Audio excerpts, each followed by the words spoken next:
Welcome शिक्षक साथियों। इस प्लेलिस्ट में हम चर्चा करेंगे गणित अधिगम किट यानी एनसीईआरटी मैथ किट जो हमें प्राप्त हुई है, उसकी सभी गतिविधियों को हम इसमें शॉर्ट में समझने की कोशिश करेंगे कि उसे हम अपने क्लास में कैसे अप्लाई करेंगे और बच्चों के साथ हमें क्या गतिविधि कैसे करनी है। आप सभी ने इसकी ट्रेनिंग ले रखी है, जिन्हें समझ में आ गया है वो बहुत अच्छा है। ये वीडियो उन टीचर्स के लिए है जिन्हें थोड़ा बहुत डाउट है या थोड़ा बहुत नहीं समझ में आया है। चलिए समय ना बर्बाद करते हुए हम इस वीडियो को स्टार्ट करते हैं। सबसे पहली गतिविधि है हमारी ठोसों की खोज करना। जो क्लास 1 में बच्चे आपके पास आ रहे हैं या जो बड़े बच्चे भी हैं जिन्हें ठोस आकृतियों के बारे में बिल्कुल भी अनुभव नहीं है, हमें सबसे पहले उन्हें ठोस वस्तुओं का अनुभव कराना है। उसके लिए हमें इस तरह के ठोस आकृतियाँ प्रदान हुई हैं और हमें इसको बच्चों को देना है और उनसे कहना है कि वो इससे कुछ भी बना सकते हैं अपने हिसाब से। ठीक है, अब हमें बच्चों को क्या करना है, छोटे छोटे समूहों में विभाजित कर देना है। बच्चे अपने हिसाब से आकृतियों का निर्माण करेंगे। कुछ आकृतियों के एग्जाम्पल मैं इसमें आपको बता दे रही हूँ। देखिए, ये हमारी कार बन गई,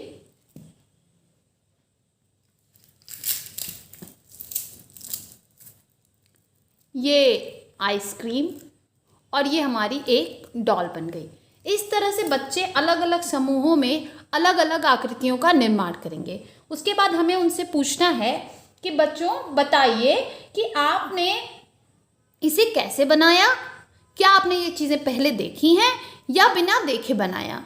देखिए, आपने इसमें कितनी चीज़ों का इस्तेमाल किया। जैसे इस आइसक्रीम को बनाने के लिए हमने 2 चीज़ों का इस्तेमाल किया।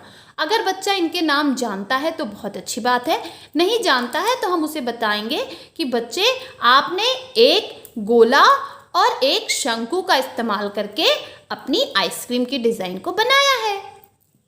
गतिविधि नंबर 2 है वस्तुओं का वर्गीकरण करना। इसमें हमें बच्चों को ये सारी सामग्री फिर से दे देनी है और उनसे कहना है कि एक जैसे दिखने वाली आकृतियों को आप अलग अलग समूह में वर्गीकृत कीजिए।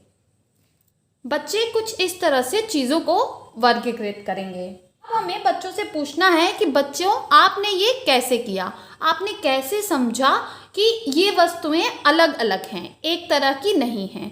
बच्चे अपनी भाषा में उन प्रश्नों के उत्तर देंगे।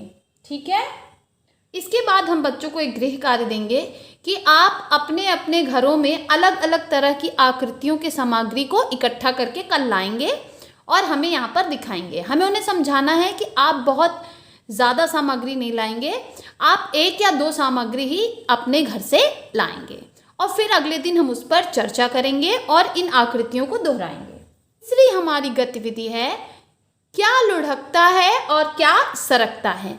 हमें इन्हीं आकृतियों की सहायता से ये पता करना है कि क्या लुढ़कता है और क्या सरकता है। मेरे चैनल पर इसकी एक पूरी वीडियो भी है, आप चाहें तो उसकी भी सहायता ले सकते हैं। इसके लिए सबसे पहले हमें एक तिरछे सरफेस का इस तरह से निर्माण करना होगा।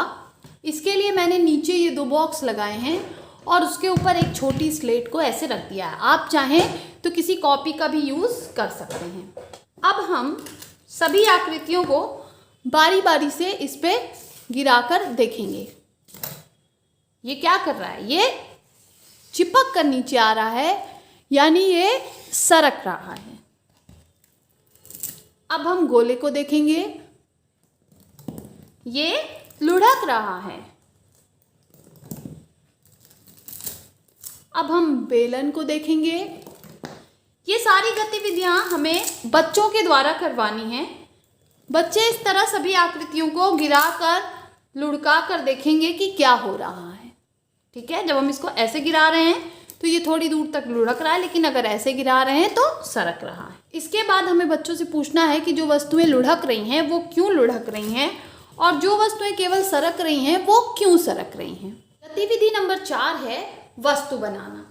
ये हमारी सेम फर्स्ट गतिविधि की तरह है। इसमें भी हमें यही सारी सामग्रियां बच्चों को दे देनी है और कह देना है कि अपने जीवन से जुड़े हुए चीज़ों को आप बनाइए। तो फिर से वही चीज़ है, बच्चा मान लीजिए इस तरह से एक शंकु लेगा और एक बॉल लेगा और आइसक्रीम बना देगा। गतिविधि नंबर 5 बहुत इंटरेस्टिंग है। ये है ट्रेसिंग करना। इसमें हमें सभी वस्तुओं को बच्चों को इस तरह दे देना है और उनसे कहना है कि पेंसिल की सहायता से आप इसके चारों ओर इस तरह से ट्रेसिंग कर कर देखिए कि क्या आकृति का निर्माण हो रहा है।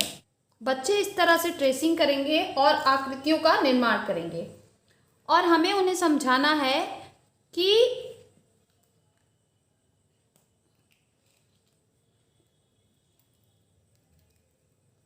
इस आकृति में इस आकृति में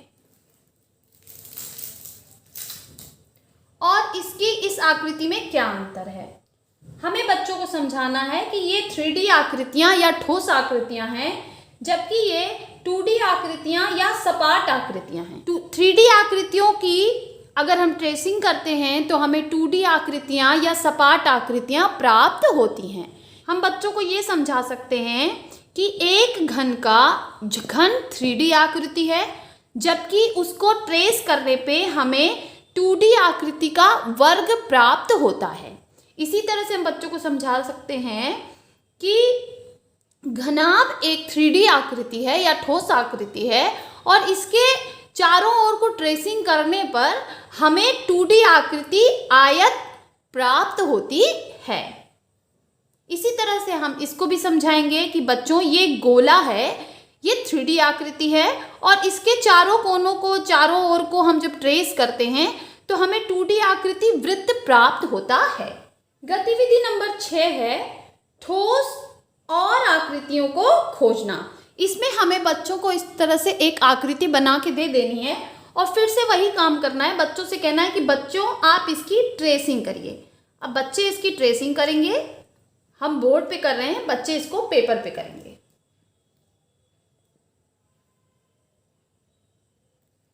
उसके बाद बच्चे इस आकृति को हटा लेंगे। फिर अब हमें बच्चों को इस और इस आकृति में समानता देखने को कहना है।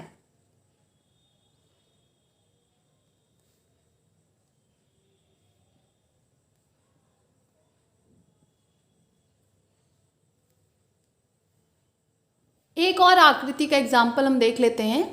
इसके बाद हमें बच्चों से पूछना है कि आपने बताइए कि इस ठोस आकृति को बनाने के लिए आपने कितनी चीज़ों का इस्तेमाल किया और कौन कौन सी चीज़ों का इस्तेमाल किया। इसकी आप एक सारणी बनाइए।